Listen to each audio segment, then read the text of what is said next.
नमस्ते।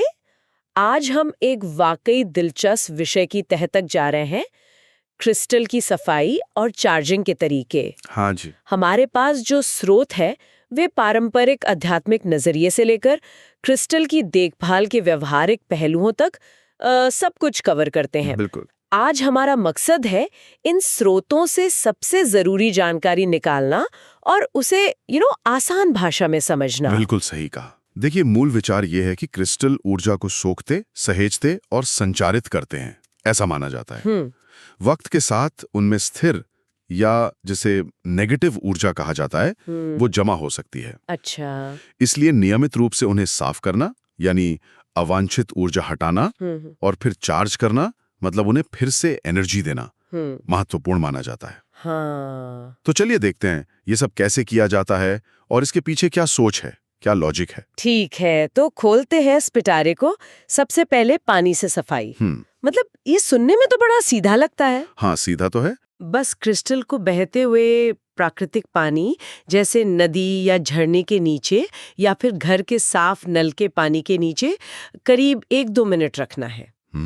स्रोत बताते हैं कि क्वार्ट्ज परिवार के क्रिस्टल्स जैसे क्लियर क्वार्ट्ज, एमेथिस्ट वगैरह के लिए ये काफी अच्छा है। हाँ, लेकिन यहीं पर एक बहुत जरूरी सावधानी भी है जिस पर ध्यान देना क्रूशल है। अच्छा, क्या? स्रोत साफ कहते हैं कि सेलेनाइट, मैलाकाइट, पायराइट या हेलाइट, जो बेसिकली नमक का क्रिस्टल है, हाँ, ऐसे नरम या क्या कहते हैं छिद्रपूर्ण क्रिस्टल के लिए पानी बिल्कुल ठीक नहीं है। अरे, पानी इनके स्ट्रक्चर को कमजोर कर सकता है, ये घुल सकते हैं या इनमें स्थायी दरारें आ सकती हैं। इनकी जो केमिस्ट्री है वो पानी के प्रति संवेदनशील होती है। अरे हाँ, ये तो बहुत जरूरी बात है। मतलब सिर्फ आध्यात्मिक विश्वास ही नहीं, पत्थर की अपनी केमिस्ट्री और बनावट भी उतनी ही मायने रखती है। बिल्कुल बिल्कुल। और वो जो नमक वाले पानी की बात होती है, जो सुनने में आता है कि बड़ा पारंपरिक तरीका है। नमक का पानी भी हाँ पारंपरिक जरूर है, लेकिन ये भी कई क्रिस्टल्स के लिए रिस्की हो सकता है। अच्छा। नमक पानी में घुलकर क्रिस्टल की सतह पर या अंदरूनी दरारों में जा सकता है और सूखने पर क्रिस्टल को फैला सकता है या उसकी पॉलिश खराब कर सकता है। ओह। खासकर उन क्रिस्टल्स के लिए जिनमें आयरन होता है, जैसे हेमेटाइट, उनमें जंग लगने का खतरा रहता है। तो पानी इस्तेमाल करने से पहले क्रिस्टल की प्रकृति जानना बेहद जरूरी है। उसकी हार्डनेस क्या है, पानी से उसका क्या रिएक्शन होता है। अच्छा, तो पानी के बाद अगला लोकप्रिय तरीका है नमक से सफाई। हाँ, नमक वाला। इसके लिए क्रिस्टल को रात भर सूखी समुद्री नमक या हिमालयन पिंक सॉल्ट मतलब सेंधा नमक के कटोरे में दबाकर रखना होता है। ऐसी मान्यता है कि नमक नकारात्मक ऊर्जा को अपने अंदर खींच लेता है। हाँ, नमक का शुद्धिकरण के लिए इस्तेमाल दुनिया भर की कई संस्कृतियों में हजारों सालों से होता आ रहा है। ये सिर्फ क्रिस्टल्स तक ही सीमित नहीं है। सही है। इसके पीछे का विचार अक्सर नकारात्मकता को सोखना या न्यूट्रलाइज करना होता है।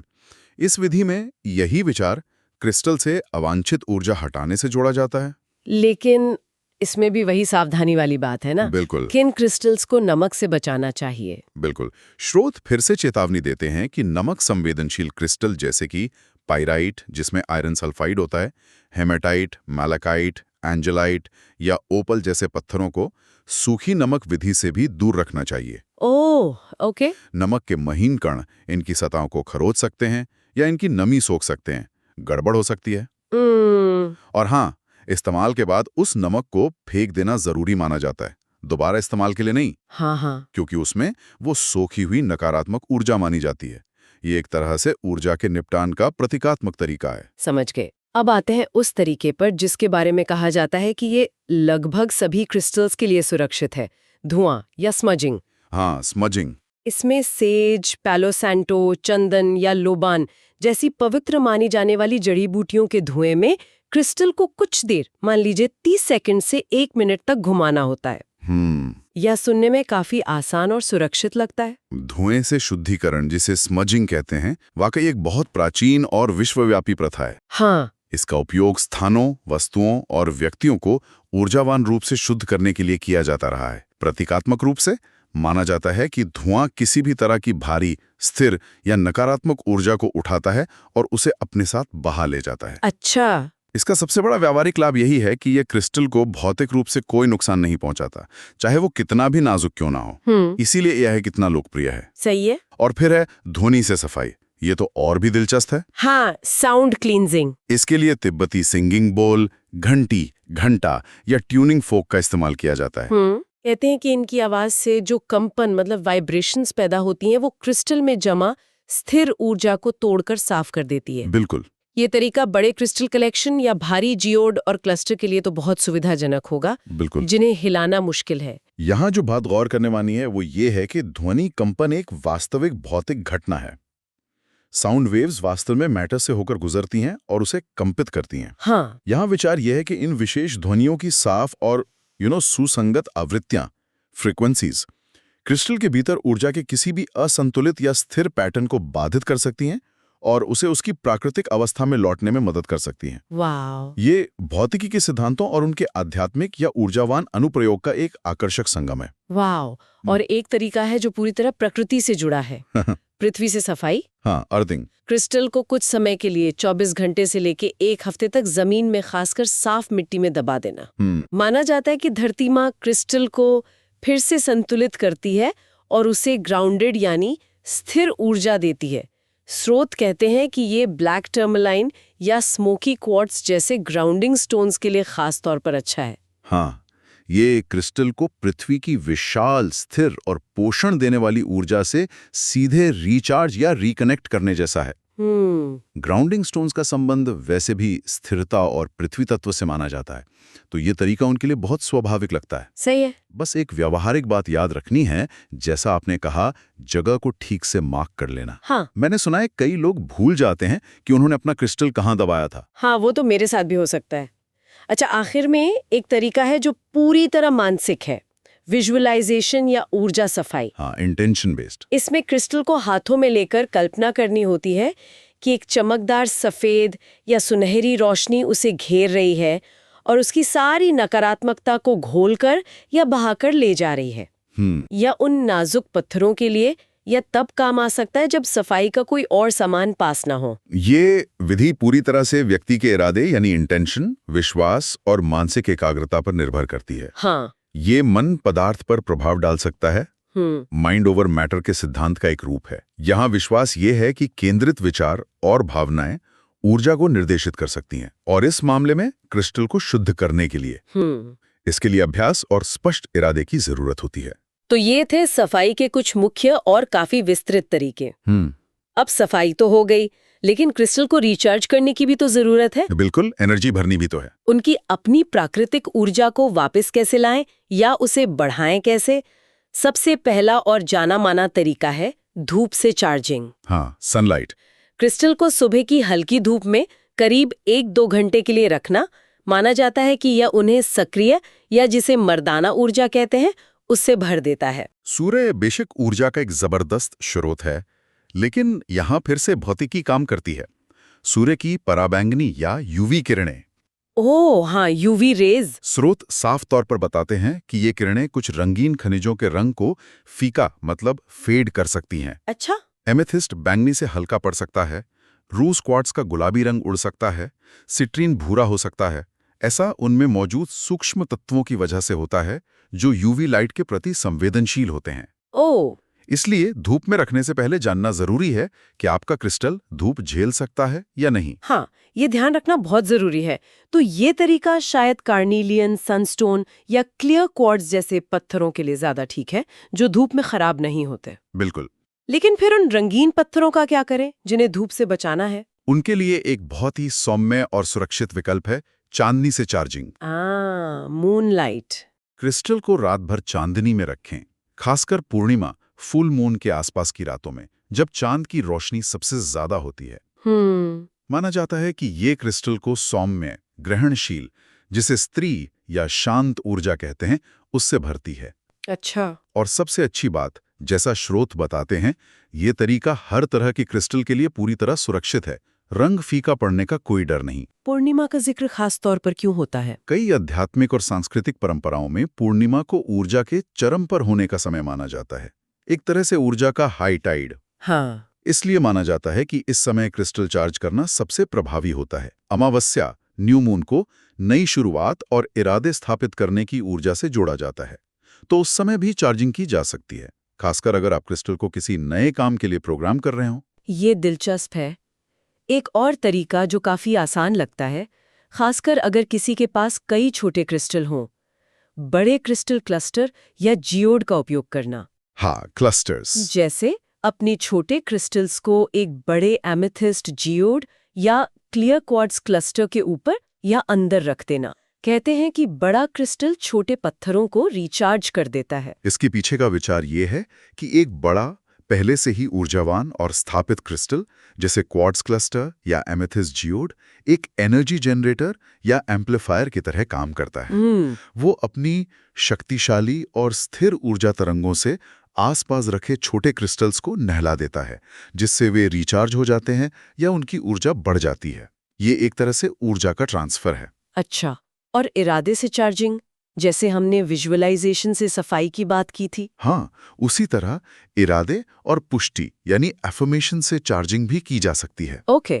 क्रिस्टल को हाथ में पकड़कर मन में या जोर से अपना स्पष्ट इरादा व्यक्त करना, जैसे मैं इस रोज क्वार्ट्ज को प्रेम और करुणा की ऊर्जा से भर रहा हूं, या ये सिट्रीन मुझे आत्मविश्वास और सफलता के लिए ऊर्जा दे।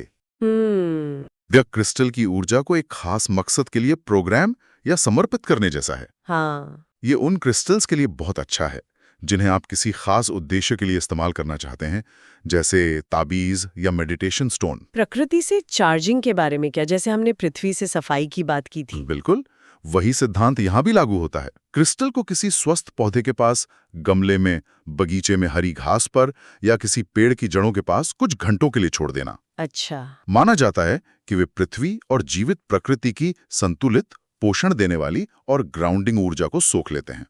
यह पृथ्वी से सफाई के तरीके जैसा ही है, बस यहाँ फोकस चार्जिंग पर है। स्रोतों में कुछ और तरीकों का भी जिक्र है, थोड़े अलग किस्म के, जैसे आग तत्व का इस्तेमाल। हाँ, कुछ लोग क्रिस्टल को बहुत तेजी से और सावधानी से मोमबत्ती की लौ के पास से गुजारते हैं। यहाँ मकसद सीधे जलाना नहीं, बल्कि आग की परिवर्तनकारी ऊर्जा का स्पर्श देना है। थोड़ा रिस्की लगता है ये। हाँ, ये जोखिम भरा हो सकता है और इसे बहुत सावधानी से और केवल ताप प्रतिरोधी क्रिस्टल के साथ ही किया जाना चाहिए। सही है। इसी तरह बहते झरने या समुद्र की लहरों के पास क्रिस्टल रखना, बिना गीला किए अगर जरूरी हो, से भी उन्हें उन जगहों की उच्च ऊर्जा से चार्ज किया जा सकता है। और वो रैकी या प्राणिक हीलिंग वाली बात? हाँ, कुछ स्रोत बताते हैं कि रैकी या प्राणिक हीलिंग जैसे ऊर्जा उपचार करने वाले प्रशिक्षित प्रैक्टिशनर भी क्रिस्टल को चार्ज कर सकते हैं। अच्छा। ये ऐसी तकनीकें हैं जहां माना जाता है कि प्रैक्टिशनर्स सार्वभौमिक जीवन शक्ति ऊर्जा, मतलब यूनिवर्सल लाइफ फोर्स एनर्जी, को अपने हाथों या इरादे के जरिए क्रिस्टल में संचारित करते हैं। यह बाहरी ऊर्जा स्रोत से क्रिस्टल को सीधे चार्ज करने जैसा है। बाप रे, इतने सारे तरीके हैं। तो अब सवाल ये उठता है कि ये सब कितनी बार करना चाहिए? क्या कोई नियम है? कोई सख्त नियम तो नहीं है, लेकिन स्रोत कुछ सामान्य दिशा निर्देश जरूर देते हैं जो क्रिस्टल के उपयोग पर आधारित हैं। जैसे जो क्रिस्टल रोज पहने जाते हैं, अंगूठी, पेंडेंट, ब्रेसलेट वगैरह, वो लगातार आपके और आसपास के वातावरण की ऊर्जा के संपर्क में रहते हैं, तो उन्हें साप्ताहिक रूप से साफ और चार्ज करने की सलाह दी जाती है। अच्छा, हर हफ्ते? हाँ, जो क्रिस्टल आप ध्यान, मेडिटेशन या किसी तरह के हीलिंग कार्य के लिए इस्तेमाल करते हैं, उन्हें हर सेशन के बाद साफ करना अच्छा माना जाता है, ताकि वे अगले उपयोग के लिए तैयार हों।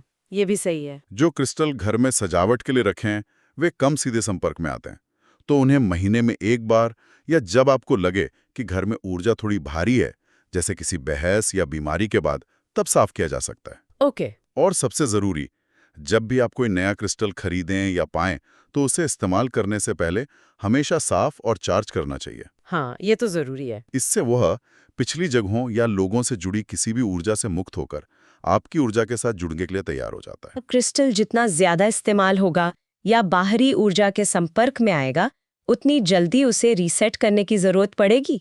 बिल्कुल। और अगर कभी शक हो कि किसी क्रिस्टल के लिए कौन सा तरीका ठीक है, तो क्या करें? कोई सेफ बेट्स हैं? हाँ, ऐसी स्थिति में कुछ तरीके हैं जिन्हें स्रोत लगभग सभी प्रकार के क्रिस्टल के लिए सार्वभौमिक रूप से सुरक्षित मानते हैं। ये है? अच्छा, कौन से? चांदनी से चार्जिंग, इसमें कोई नुकसान नहीं। हाँ। स्मजिंग या धुएं से सफाई, क्योंकि फिजिकल संपर्क नहीं होता। ठीक है। ध्वनि से सफाई, वाइब्रेशंस आमतौर पर सुरक्षित होती हैं। विजुअलाइजेशन से सफाई और चार्जिंग, ये तो पूरी तरह नॉन फिजिकल है। सही। और उन्हें एक बड़े क्लियर क्वार्ट्ज या सेलेनाइट क्लस्टर या प्लेट पर रखकर चार्ज करना, ये क्रिस्टल खुद साफ करने वाले माने जाते हैं। वाह। ये तरीके जानना बहुत काम का है, खासकर जब आपके पास बहुत सारे अलग अलग तरह के क्रिस्टल हों और आपको हर एक की संवेदनशीलता याद ना हो। बहुत बढ़िया।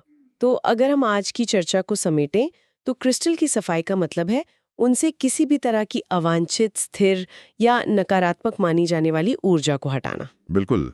जिसके लिए हमने पानी, नमक, धुआं, ध्वनि, पृथ्वी और विजुअलाइजेशन जैसे विस्तृत तरीके देखें।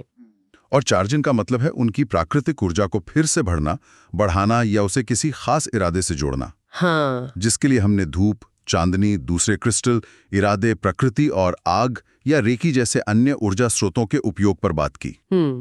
सबसे जरूरी सीख जो इन स्रोतों से मिलती है वो ये है कि आप जो भी तरीका चुनें, उसे क्रिस्टल की भौतिक प्रकृति, उसकी कठोरता, बनावट, पानी, नमक या धूप के प्रति उसकी संवेदनशीलता को ध्यान में रखकर और सावधानी से चुनें। बहुत जरूरी। साथ ही आपका इरादा और विश्वास भी इसमें भूमिका निभाते हैं, ऐसा माना जाता है। तो ये थी क्रिस्टल के सफाई और चार्जिंग के तरीकों पर हमारी आज की गहरी पड़ताल। उम्मीद है कि इन स्रोतों से मिली जानकारी ने इस विषय को और साफ और विस्तृत रूप से समझने में मदद की होगी। और जाते जाते एक विचार छोड़ जाता हूं, जो सीधे स्रोतों में नहीं है, पर इस चर्चा से उभरता है। हाँ। इन सभी रिवाजों और प्रक्रियाओं का व्यक्ति के मनोविज्ञान पर क्या असर पड़ता होगा? क्या अपने क्रिस्टल्स की देखभाल करने, उन्हें साफ करने, चार्ज करने, उन पर ध्यान केंद्रित करने का ये पूरा कार्य अपने आप में एक सचेतन, मतलब माइंडफुल, ध्यानपूर्ण, मेडिटेटिव या यहाँ तक कि सुकून देने वाला अनुभव हो सकता है? हाँ। भले ही कोई क्रिस्टल की ऊर्जा में विश्वास रखता हो या ना रखता हो, क्या ये प्रक्रिया स्वयं में एक सकारात्मक मानसिक प्रभाव डाल सकती है? ये वाकई सोचने वाली बात है। बहुत दिलचस्प सवाल। इस सवाल के साथ आपको छोड़ते हैं। अगली बार फिर मिलेंगे एक नई जानकारी के साथ। तब तक सीखते रहें।